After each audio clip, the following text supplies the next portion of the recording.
All right, Oda, this is my audition for a One Piece character. If you could like put me in One Piece. Now, this is what my design can be. So I'm wearing a straw hat. You can, I don't know, put me on Shanks's crew or I mean, I don't know. You can do something that makes me justify wearing a straw hat. Or don't even, just have it be like he comes across a new person with a straw hat. And it's like crazy and they bond over it. But also like my hair over my eyes, you can't see my eyes. Just draw me into One Piece, okay? That's my request. I think it'll work well. Hi guys, welcome. It's One Piece. Today we're doing 3 episodes to finish off the Water 7 saga. Kinda. I mean, there's still the filler episodes, but we're not doing reactions to that. So this will be us finishing the Water 7 saga on the channel for these reaction videos. And then next week, we begin with the next saga. I'm very excited about this. These episodes have been great. As of recording this video, I just released the top moments from episodes 200 to 300. And I know for you watching on YouTube, that was like weeks ago at this point. But yeah, I just released it. So, you know, go check that out if you haven't already. It was weeks ago. But that was a lot of fun to put those moments together. It really made me understand how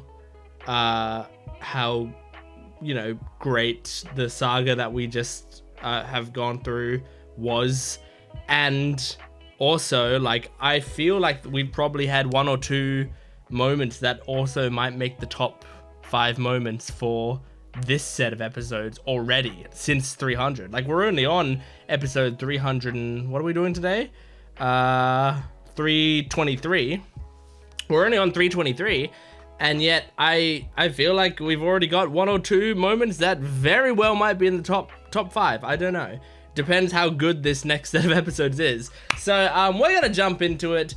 Thank you so much for all of your support. Make sure to keep those comments coming when you know, when you get a chance for this video. Make sure to leave a comment about what you like about the episode, about my reaction, things you might find funny, things you might want, anything like that. So make sure to do that, and go to my Patreon account if you want the full-length versions of these reactions and early access. You can get the next at least 12 episodes. It's probably more at this point on my Patreon account right now. I mean, also, like, by the time you get to this on YouTube, we're probably on like episode 350 on Patreon, but that's because we'll be skipping the filler, obviously, so there's a big chunk out of there missing, but that's just how far ahead we are there, so go check that out. Anyway, let's jump into it. This is episode 323 of One Piece. Let's do it. One Piece! Crazy, crazy rainbow star. Twinkle, twinkle, rainbow star. Okay, recap Rubik's.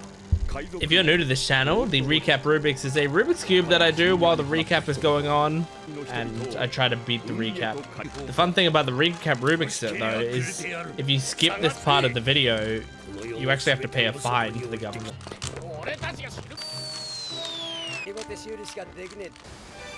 Okay. Damn, well, I got through this much of the cube. Almost. I basically had the corners left.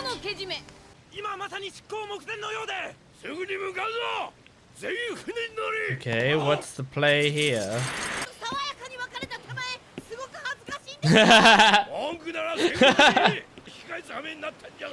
Oh, okay.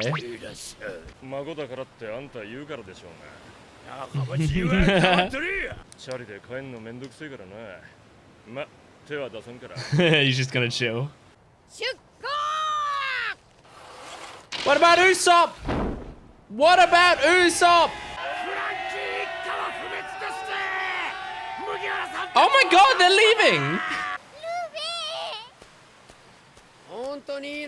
Yeah, okay. They're addressing it.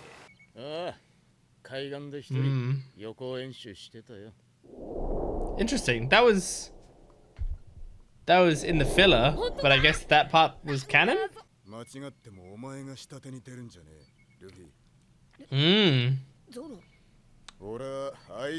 That's fair enough, actually, Zoro.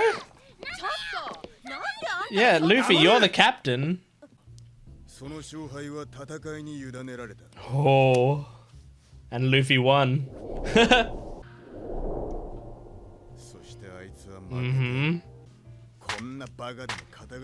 Hell yeah, Zoro! Oh my god! Oh, I can't wait to talk about this.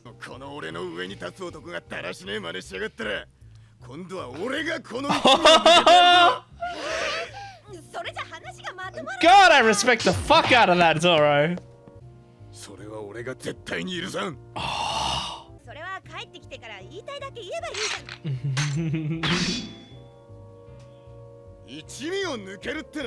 Yes! Yes! We can't accept that we can just fall apart like that. Oh shit. I've never respected Zoro so much than in this moment.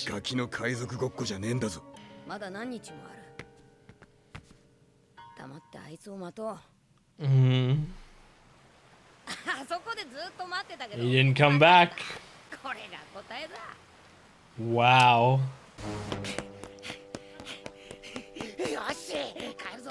Oh, Usopp, you gotta be quick. Yeah, Usopp's just waiting for them to welcome him back with open arms. Which Zoro is right, that doesn't take into account like the way he left them. Oh.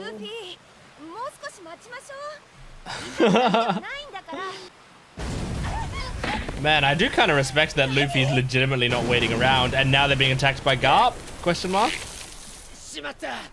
Yeah. So now they can't wait around.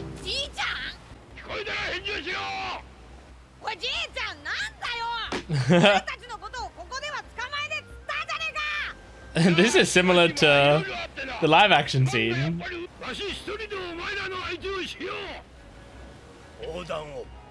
Oh my god, this is actually the live action scene where he throws it.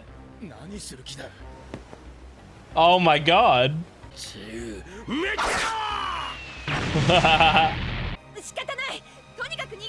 Yeah. Oh my god.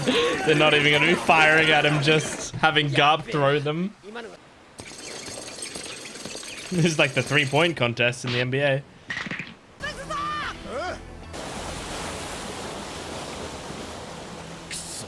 Alright.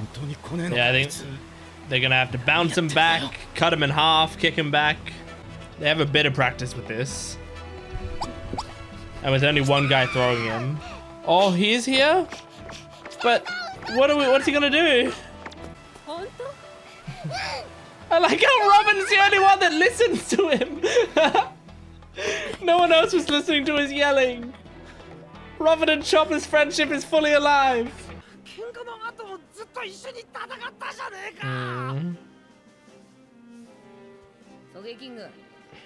It is sad that Usopp's not even on the same page right now. Okay. What are you gonna do? What you need to do is get on Garp's ship and pretend to be a cannonball. Oh my god, you can't make it jump that long. Jesus! You did a superhero landing. Nice. Oh, cool! Nico Robin supported him. That's nice. Whoa, that was sick! Franky's so sick. Oh my god, they have to legit fight with all their focus right now. Oh my god. I don't know what's gonna happen here.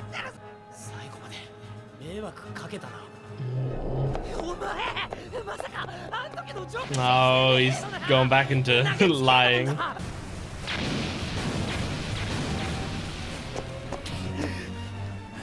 I don't mind the 3D ship look, honestly, in this animation. Man, this is really sad. I mean, maybe if he apologizes, they'd turn around. They might risk everything for him if he actually yells out an apology.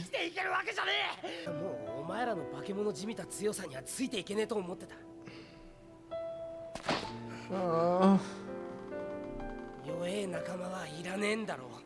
This could go one of two ways. Usopp could resent them more for this, or could turn around.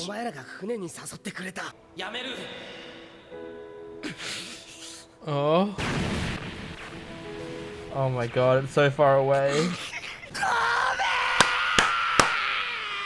I thought so. That's all he needed to hear, right? Oh. That's all he needed to hear.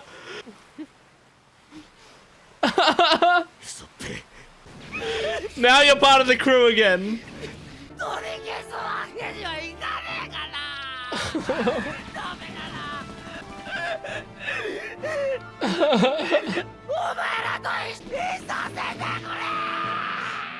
All right, Luffy, time to get him.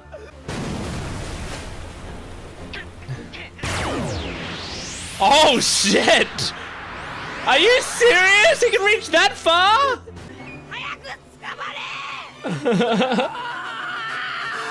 Grab it before it snaps back. Oh, oh.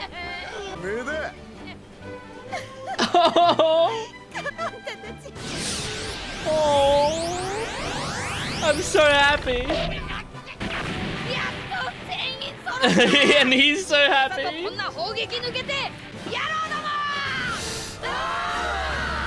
Oh man. Oh, huge surprise, but Oda is a better rider than me. Wow.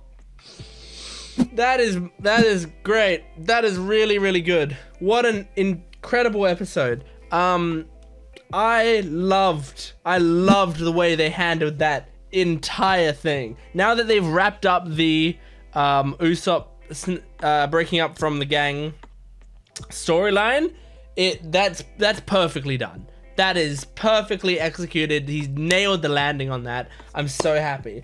This is the best that Zoro has ever been, I feel like.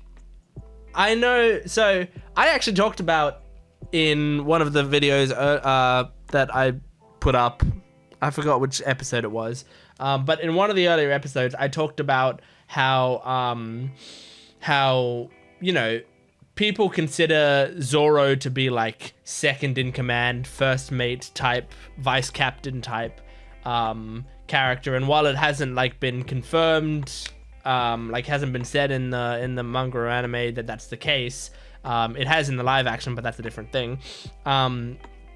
Since it hasn't been said that that's the case, like, but there's still like people who consider that to be the case, and I had said like I agreed that he was first mate, but like in a way Nami is like the de facto leader when Luffy's not around. And then I had a lot of people commenting on their own thoughts on that sort of situation, and I don't think anyone was like mean about it or aggressive about it. Like sometimes with things like that, people are like, no, you just don't get it, and people get pretty aggressive. I think this conversation actually people were absolutely fine about it. But you know, some things that people were saying was that Zoro has like moments that make you understand why that's the case. And I agreed with that. I mean, I agreed we'd already seen moments where Zoro has proven that to be the case. But in my mind, what I said, I think in a Patreon comment at some point, is like Zoro first mate, Nami vice captain. Like if you separate those two terms, in my mind, a vice captain would make like important decisions based on intelligence that we've gathered, while a first mate would be like weirdly enough, like the voice of the captain for more important crew related matters, and also be closer to what the captain would actually want and intend. But But it doesn't really matter. These titles don't matter. The point is, this moment shows that Zoro, like, this is why Zoro would be first mate. It is like something like this. Because he keeps everyone and Luffy in check. I love that. I love that he understands, like, he understands what is important in the grand scheme of things without letting emotion necessarily get in the way. Like, sometimes he'll let pride get in the way, but not emotion necessarily. I guess pride is kind of an emotion, but not really in the same way that other emotions tend to influence you. And so, like, while the others on the crew think Usopp's our friend, so of course, you know, we've cooled off from the argument. As Usopp said, we fought together. Like, we're kind of past that now. Zoro, like, very reasonably stops everyone and says, look, what he did was he disrespected our captain. And if we just let him back, when he just, like, if we just let him back like nothing happened, then what kind of crew are we? Like, we're not respecting Luffy as the captain, and we're also, like, sweeping under the rug what Usopp did, and then we're, like, basically setting a precedent for future engagements that people can just do whatever they want. And it's a more serious issue than that. So, yeah, Usopp wasn't completely unjustified in being upset, and, like, Usopp, you know, Usopp was in the wrong, but he wasn't, like, I don't think he was unreasonably wrong. However, if it is a crew and you do have a captain and you disrespect that captain, you have to accept that, you know, that's not what you do on a crew, and that's something that would get you off the crew permanently. Now, all they wanted was a heartfelt apology, which, I mean, that was undoubtedly a heartfelt apology.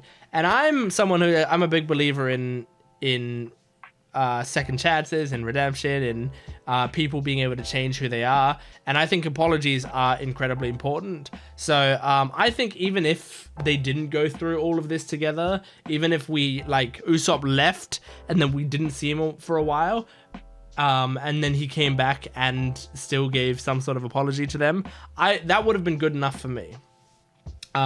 Even without all of the, like, pseudo making up that they did in the middle.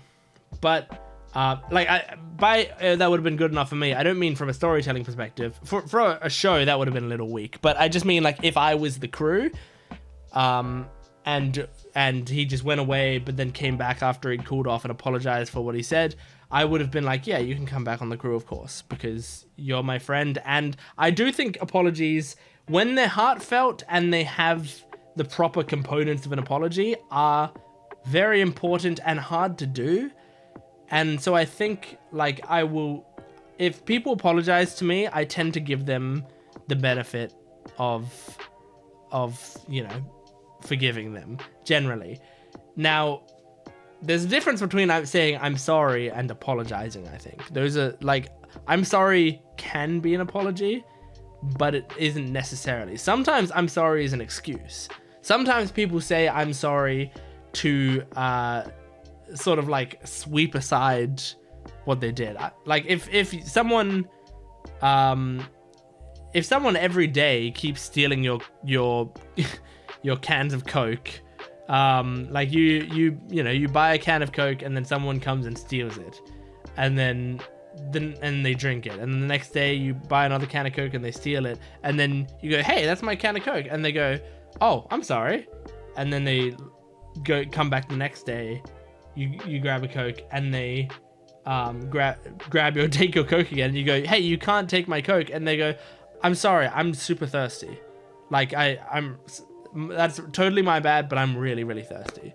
And the next day you buy a Coke and they steal the Coke, and they go, look, I'm really sorry, I know it must suck for you, but, like, I you have no idea what it's like being me. I need Coke really badly, so I'm really sorry, but that's why I took your Coke.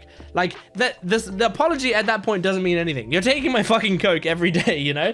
Like the apology at that point, even though they're explaining more, even though they're putting more into it, and even if they sound sincere in saying it, that's not an apology.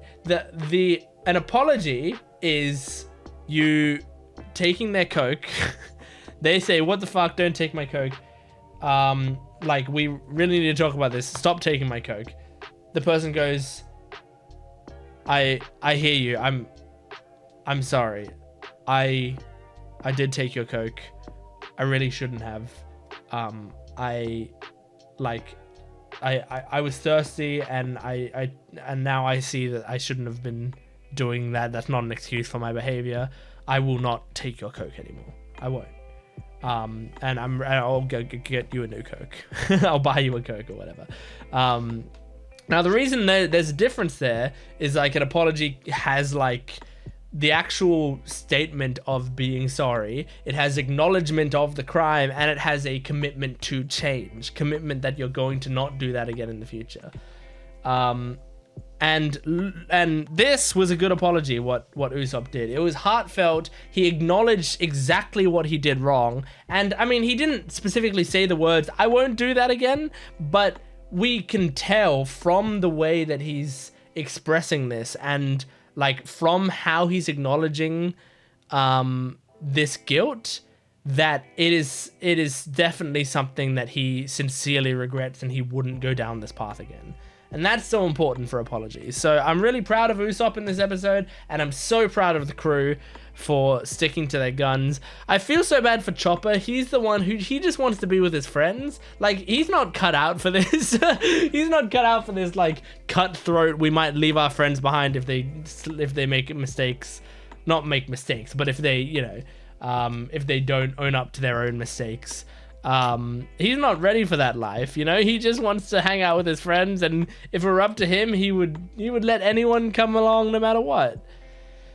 Yeah, anyway, so yeah, that was the episode. Let's move on to episode 324 of One Piece. Let's do it.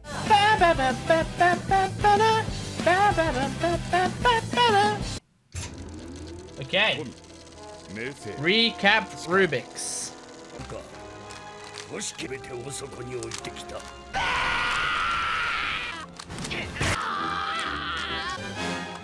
Oh, okay, well, I guess that's it for the recap. Man, they're not letting me complete the cubes lately. That's good, that's a good thing. Fewer cubes is good for the show, but bad for the video. Well, he hasn't hit them yet, which is good. Did we name this ship? I can't remember.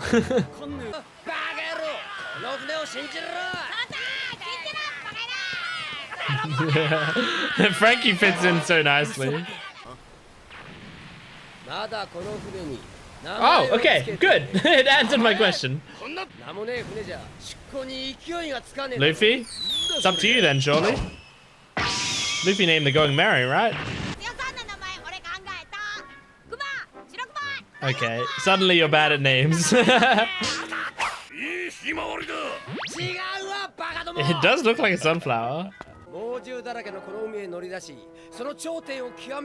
That's cool.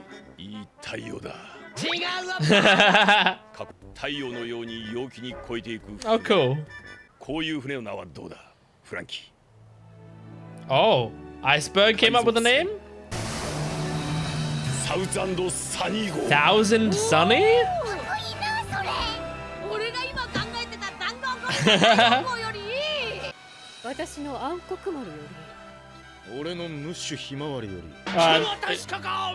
I like that they all came up with one. Cool. I like it. Oh? Yeah, okay.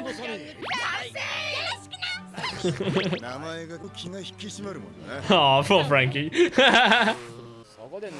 Had to be Iceberg's name, not his own. Are they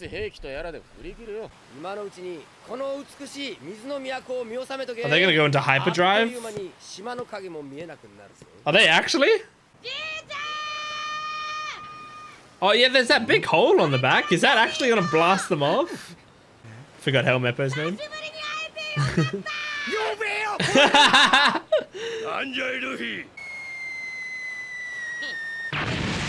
Whoa, that's cool.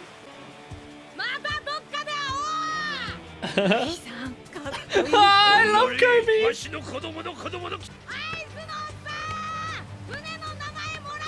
No way Iceberg can hear you. Damn, how are they still that close? Oh, cool. Cool. Whoa. Oh my god. Garp, that's insane. Where were you carrying that? Where'd that come from?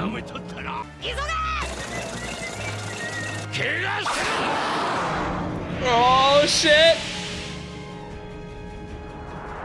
Blast off, blast off! Whoa! Into the air? That's gonna be dangerous because you gotta land again. That's what really killed the Mary. Oh, even Aokiji had to take off his eye mask. Yeah, when he fell from the bloody sky. Wow. Aww. Fuck yeah! Franky, you're a fucking baller. I love you. No way they can catch up now.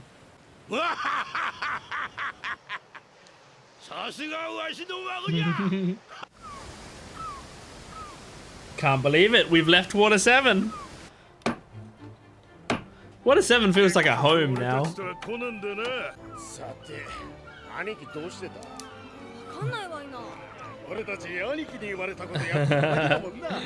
gonna be a little lost without him for a bit. Aww. Aw, that's so great. An island in the Grand Line. Are we getting some lore now? Smoker? Hell yeah! Damn, he's... Oh my god, Tashigi! She doesn't have the glasses.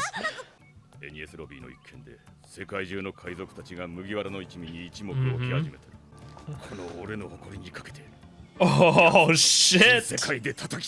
It's crazy Smoke is still coming after them. Baratier?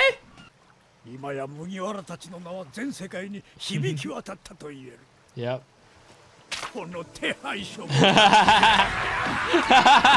Of course.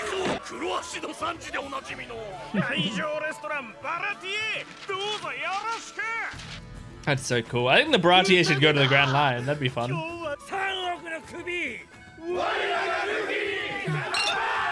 Awesome. Where's what's her name? Green-haired girl. Here she is. Cute. Can't believe I can't remember her name. Dadan? Who's Dadan? Is Dadan Dragon? Yeah! You know it! Look at her! She's so pretty! Are you close to being a doctor yet, Kaya? Okay, you're still studying. Oh, I love Kaya!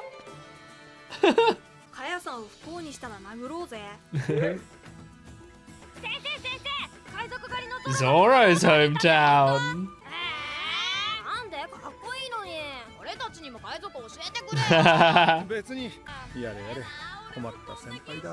Yeah, he's causing him trouble. Some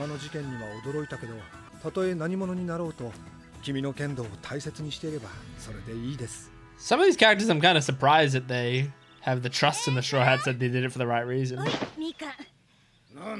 Nighty-guy!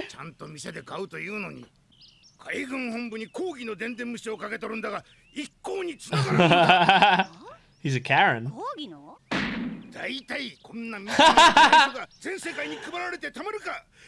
Oh well.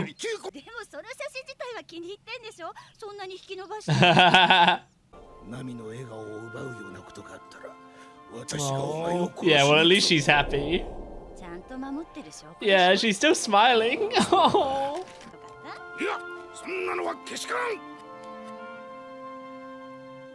Oh, Chopper's hometown. This is so great. I love this. How are you still alive? At one point, it's gonna cut back and she's died from old age. Aww. Man, Dalton's a good guy. Aww. Alabaster. Where's Vivi?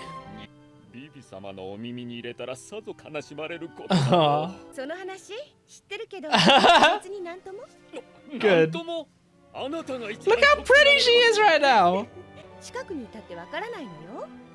I love her design right now.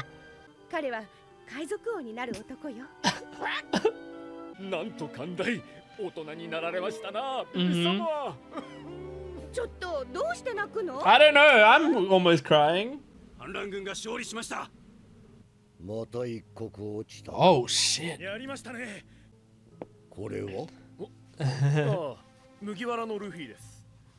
Recognize him maybe?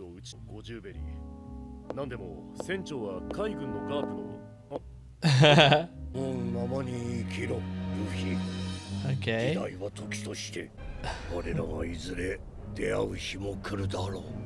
When you say at some point, what do you mean, Dragon? Is it soon? I'm so happy.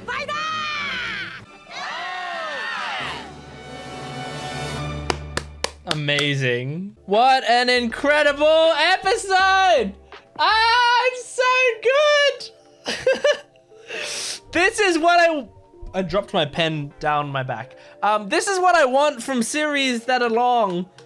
For them to get you into a part of the show, you meet some characters, you get to know a bunch of stuff, you move on, and then after a while you check back in with those characters and you see how they've grown and it feels like the world has continued to move.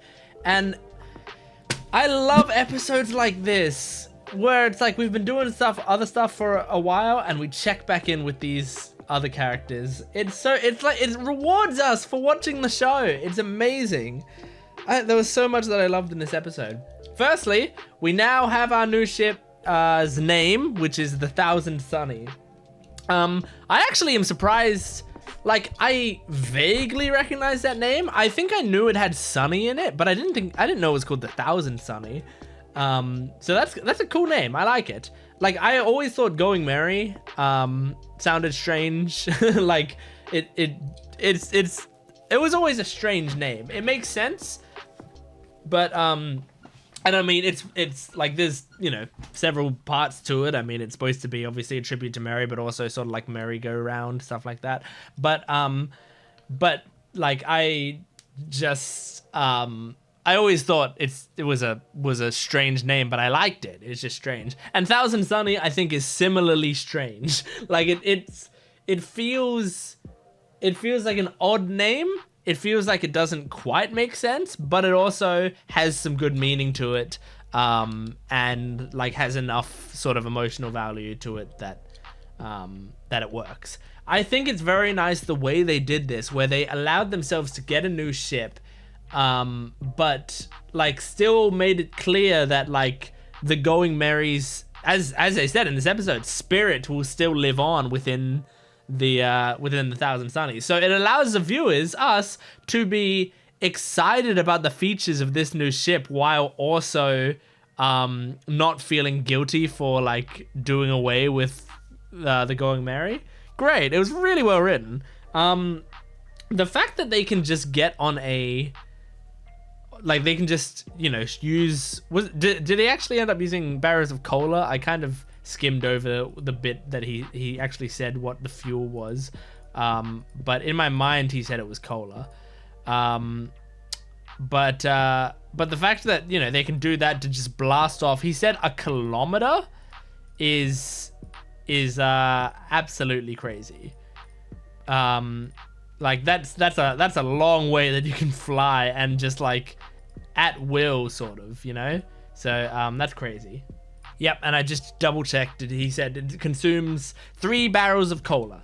So he does still need, but he's always gonna have cola, or he's often going to have cola anyway. So, but I like that's the thing. As they continue to move, like cola is a different thing than like, you know, carrots. Like if he was powered by something like carrots, we could have like a garden that we could grow our own carrots on the shore. And the thing is cola, like, I know in our universe, Coca-Cola, you can go basically anywhere and buy it. Like, that's just a thing in our universe, right? But for Franky, in the One Piece world, where islands are pretty separate from each other, they sometimes have their entire own cultures and different levels of civilization and stuff.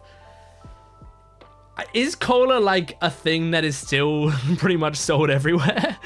I don't know, because it's like, it's worrying. Like, what if he runs out of cola? What are we gonna do then? I mean, I'm pretty sure, like, even though he's fueled by cola in a way, if he runs out of cola, it's not like he's on death's door, right? He just can't, he's just like a lot less efficient and is like a lot more tired out and can't use many of his special moves and stuff. I think. I don't know if they've gone in depth about how exactly his cola powering works, but that's how I imagine it works.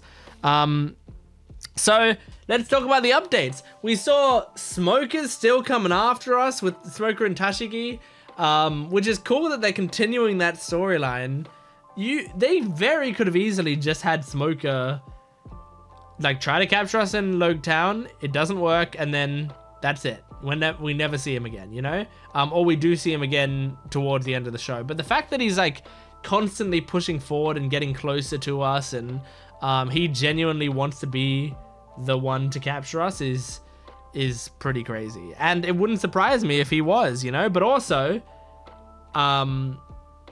you have someone like Kobe, who's like training to capture Luffy, and there's some real good stuff happening, because it's like they're setting up for the end of the series, whenever that may be, but also they're setting up like several ways it could go. And I wonder if Oda has a way that like he's guaranteed for it to go, or if he likes to, because I know he's a great writer and he plans ahead, right? And then, but also great writers tend to like figure out stuff as they go along, you know? They set things up, but they don't exactly know where it's going. Not all great writers. Some great writers are very meticulous and will like plan things out in excellent detail. Like I think Hajime Isayama, the Attack on Titan guy, I think that's the sort of way he plans his stories. It's like everything is planned out in one way or another. But even I'm sure you can find examples of him saying he had to improvise stuff. But like I always think of stuff like Breaking Bad, where there's many moments in Breaking Bad where Vince Gilligan goes, we wrote this part in the episode and we had no idea what we were going to do with it, and then we just found a way to tie it in later. And it's like that's not like you cannot tell me that Breaking Bad is a poorly written show. Breaking Bad is my favorite TV show of all time. It's up there at least. It is an incredibly well written show, and it's because he knows how to set things up and then later he knows which strings to pull at and how and where to pull at them, and he knows the characters well enough that he can basically incorporate anything into his story if he needs to. So like it makes me wonder with this sort of stuff, you know, like set up Smoker to come after him. Is he going, let's set up this character and let's give him the motivation to come after Luffy, and he says, I'm gonna be the one to do it. But maybe Oda's like, but I don't know if he's actually going to be the one to capture Luffy or not, if anyone does, obviously. But if he's going to be the one that comes closest, I don't know. But it's more fun to set it up and then later figure out how you want to resolve that plot line, I feel like. So who knows? Who knows? Because I'm sure there's some stuff that he sets up and then he changes later as well. Like he sets up Smoker to be the one to capture him, but then later is like, no, you know what? Maybe it would be cooler if Kobe ends up capturing him at some point. Or maybe it would be cooler if Kobe and Smoker are both trying to capture him at the same time, and then they have to fight over him, and then they both end up taking each other out or something, you know? Something along those lines. Who knows? Seeing Luffy's village was nice. I mean, it's funny, some of the places that we were seeing where there wasn't many people left there that like we need to check in with. Like with Luffy's village, it's like it's just the town guy and the bartender. Those are the two that we want to check in with. What's her name? Why can't I remember it off the top of my head? Don't tell me in the comments, because I know, I mean, you can if you want, but like I know it's in my head, I just can't remember it right now, but it's in there because I like her. We only saw her once, basically, and we also saw her in the live action, but I like her. She's sweet. Like, and it's just nice, you know, like she was just a sort of a bartender or whatever, but she was like supportive of Luffy and helped him out like enough that she stuck in my memory. And then someone said, does Dardan know about this? And I wonder, like, is like Dardan I don't think is dragon. Like it's, I mean, it could be, because dragon and Dardan kind of sound similar-ish. I'm now looking at the bit where they show dragons like full name and stuff. Yeah, it just says the world's most heinous criminal, revolutionist dragon, monkey D dragon. So yeah, I mean, I don't know what Dardan is. So maybe that's a character we haven't met yet, or maybe that's someone we have met and I can't remember them, but I don't think so. And then what else? Nami smile. That's right. I liked the going back to Nami's village and Coco village, right? And seeing like Gen upset that she's doing like a sexy pose and that they put that on a wanted poster and stuff, but then at the same time Nojiko being like, but look at her, she's happy. Like, that's such a sweet way to do that poster, is showing her in that pose, but then going like, but it's okay because at least we know like this is on a wanted poster, so like they were this is, you know, when they're like, this is recent after they've done the Judicial Island stuff, and look how happy she seems. It's very sweet.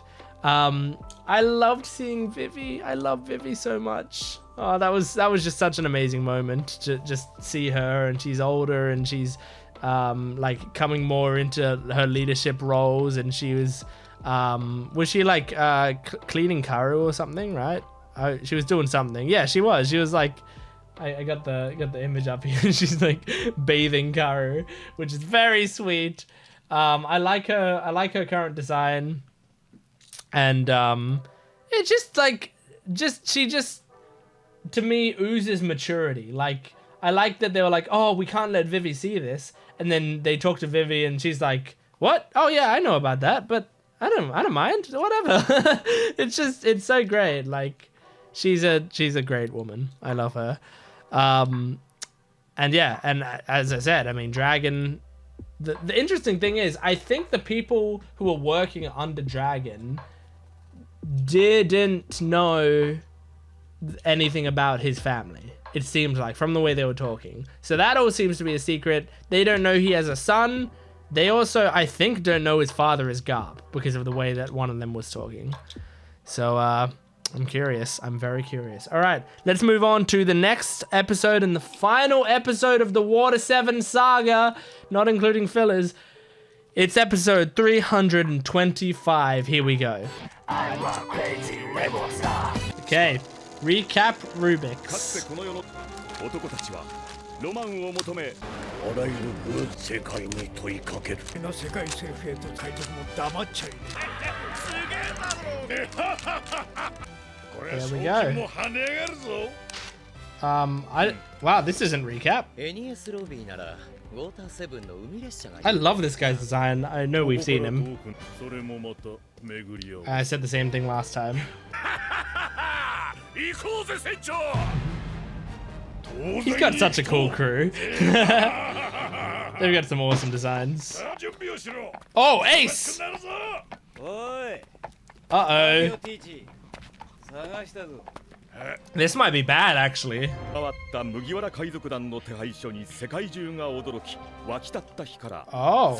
okay. This is 3 days back in time. Banaro Island. Oh, don't look! Don't look! Woo!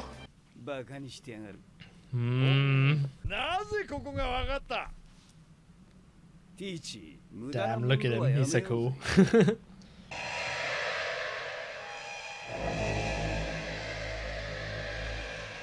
Oh. Damn,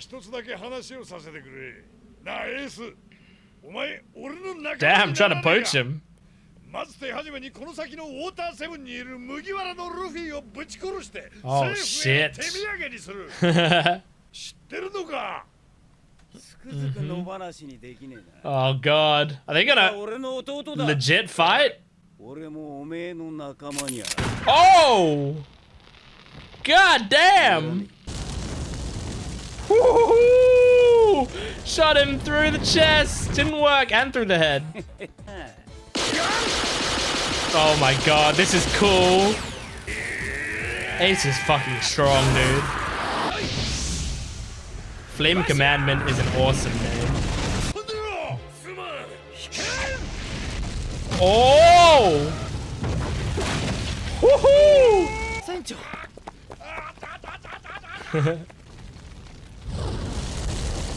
Whoa. Oh my god, Ace, you're so cool.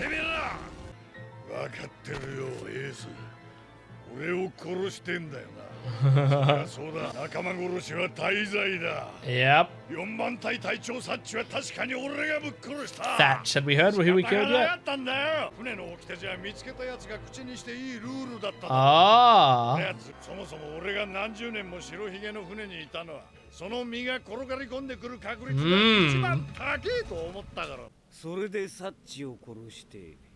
Uh-huh. So he has a devil's fruit power. What is it? Has it? What is it? It's a Logia type. What the fuck? What is this? Darkness? That's awesome! What is it? The shadow fruit or something? Dark fruit?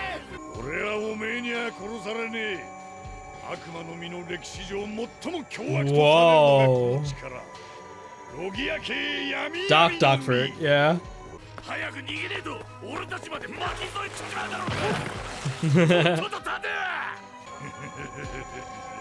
I like the way they're animating it. It looks cool. Whoa. Holy shit. I don't know how this is gonna go. Oh my god. Holy shit. Black holy shit. Jeez, man.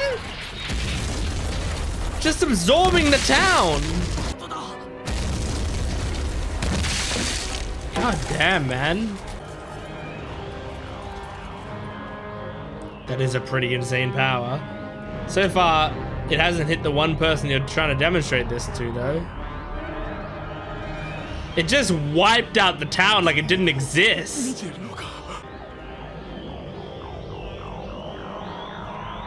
Wow. Oh. Oh my god, and then shoots it all back out, destroyed. Whoa. Firefly? Whoa! Can still burn him though.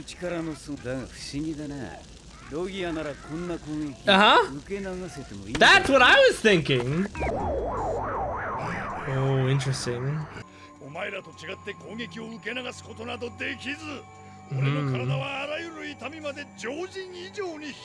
Worse pain. Oh, okay. Oh! What? No, his hat!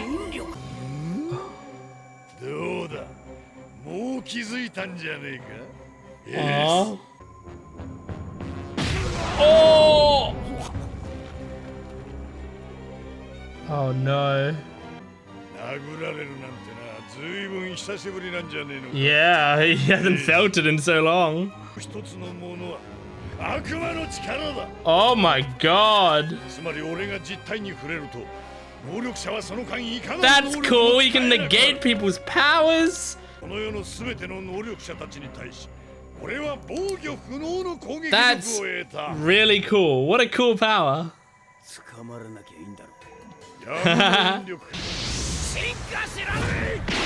Ooh!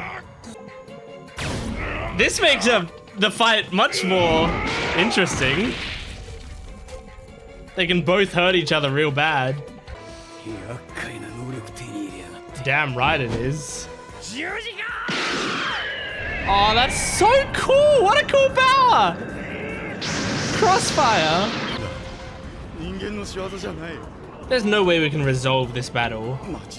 Like, one of them's gonna have to escape, surely. Blackbeard's power is interesting enough that I feel like he has to fight us at some point.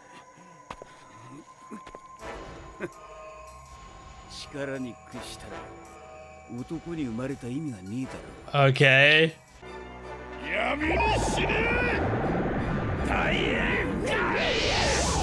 Oh my god, that's awesome! Holy shit! Ace has some badass moves. Oh my god. Is someone gonna stop them before this can happen? Whoa! What a cool visual! Uh-huh. The trigger for a massive incident. Whoa, really? Whoa, really? Alright! We finished Water 7 and the narrator tells us that that battle is a trigger for something to come. Hold on, I'm just writing that down. Wow, what a cool episode. Just to check in with these characters, but not only check in, like give us a full episode of, you know, like a lot of the time when we cut into something like that, we're seeing like a glimpse of a situation that's happening somewhere else. But this was like, no, in this episode, we were focusing on Ace and his interaction with Blackbeard, which is really cool. I liked this a lot. I liked seeing Ace again. I liked seeing him fight again and seeing some of those amazing moves that he's got. And then Blackbeard is really cool. He's actually like more evil than I like. He just specifically described his power as being like the most evil Devil's Fruit power, not like the most You know, like he wasn't just like, oh, this is the most powerful one, that's why I wanted it. He said this is the most evil devil's fruit power. And he did kill someone to get it, you know? So I don't know. I feel like when we first saw Blackbeard, I was like, okay, this is like an honorable pirate guy. You know, he's just like a good guy.